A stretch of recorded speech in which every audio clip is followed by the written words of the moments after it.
that everyone should have heard about mental health issues. So, what is mental health about?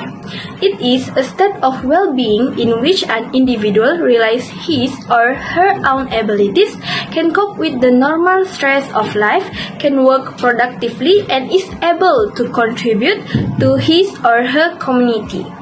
Mental disorder, by contrast, represent disturbance to a person's mental health that are often characterized by some combination of trouble, thought, emotion, behavior, and relationship with others. Examples of mental health disorder include depression, anxiety disorder, phobias, and many more. Mental illness, also known as mental disorder that can affect anyone. Mental illness are health conditions involving change in thinking, emotion, or behavior that often result in difficulty coping with life's ordinary demands and routines. One could suffer from poor mental health without being diagnosed with mental illness. That is why it is important for us to be aware of people around us, especially if we notice they have mental health symptoms. Based on World Health Organization, there are three major mental health problems that people are facing nowadays. Anxiety is the most common mental health issues, and according to the World Health Organization, anxiety disorder affect 3.6% of people worldwide, or around 264 million people. Anxiety can be defined as a persistent feeling of worry, fear, or stress that interferes with one's daily activities. In addition, second highest number of mental health problem is depression.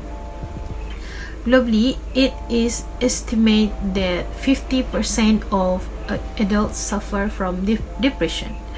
Depression can be defined as a persistent of low mood, fatigue, and profound sadness are prominent symptom of major depression, which it is a common mental disorder.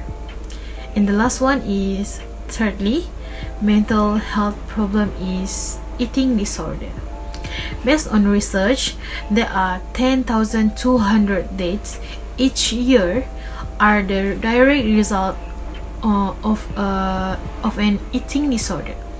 Eating disorders affect people of every age, race, size, gender identity, sexual orientation, and background. Disorders are illnesses that affect a person relationship with food and body image that can lead to obesity numbers. Moving on to the next point, which is the causes of mental health problems. Based on my research, the real cause of mental health is actually unknown. However, research is showing that many of these illnesses are caused by the one or the combination of biological, psychological, and social environment. Generally, biological is something that comes from our genes. For instance, if you have a parent with schizophrenia, you are more likely to develop schizophrenia in yourself. In this case, no one knows if this is because of genes. Second is psychological. It may include several psychological traumas suffered as a child, such as emotional, physical, or sexual abuse. Besides, the losses of beloved people like parents and lack of love. On the third point, which is social environment, I can say that certain stressors can trigger an illness in a person, such as death, family broken, anger, loneliness, and etc. I think this is the most cause of mental health in the world, because nowadays people are struggling with their life to live in a stable condition. Typically, the illness is already present in our bodies, but how we control it varies depending on people's abilities. Some people don't want to share their problems because they feel that people can't understand them. In addition, The sufferers just keep their pain lonely, and it will lead to the worst problems if it is ignored in the long term. In a nutshell, there are no precise causes for mental health problems unless all of the above are present. Hence, people must control their chemical brains to avoid worsening run on mental health problems. It is very important to look after yourself to get the most out of life. But how to look after yourself and your mental health? Here are some tips and suggestions that you can put into practice right away. First and foremost, try to remain optimistic. It is critical to maintain a positive attitude. The techniques are to achieve a healthy balance of positive and negative emotions. Staying positive does not preclude you from experiencing unpleasant feelings like grief or rage. You must be able to feel them in order to go through challenging situations. They can assist you in dealing with a situation. You do not want those feelings to take over though.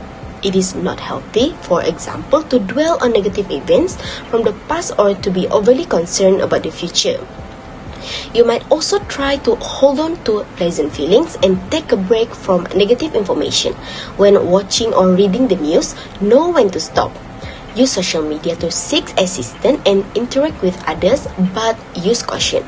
Do not believe the stories, get into fight, or compare yourself to others. The second step is to cultivate thankfulness.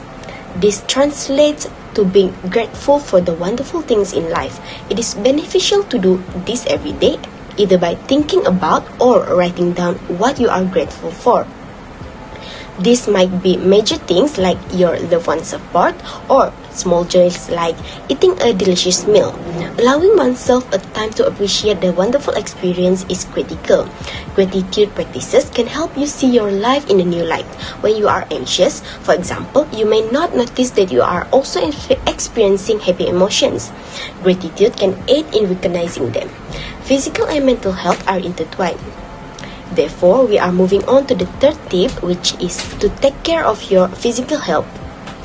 Some ways to look after your physical well-being include do some physical activity. It is important as exercise can help you feel less stressed and depressed while also improving your mood. You also need to get adequate rest. Your mood is affected by sleep. You may become more quickly agitated and upset if you don't get enough sleep. A lack of quality sleep can make you more likely to get depressed in the long run. As a result, it is critical to maintain a consistent sleep schedule and receive enough quality sleep each night. Mental illness is everywhere. Stressors can cause even healthy people to become mentally ill. It is important for us to identify the stressor and get rid of them. As a community, we can talk about mental illness in a respectful and real way. We can start to break that cycle with education about what mental illness is and what it is not. This can change people's misconception and stereotypes. Besides, we can put aside our own prejudice and false belief and simply show empathy to those people and families that are dealing with mental illness. We can take that first step to breaking that cycle and start to see that people with mental illness are not any different than us. Finally, if you are the person someone talks to when they are struggling, just listen to them with no pressure and judgmental.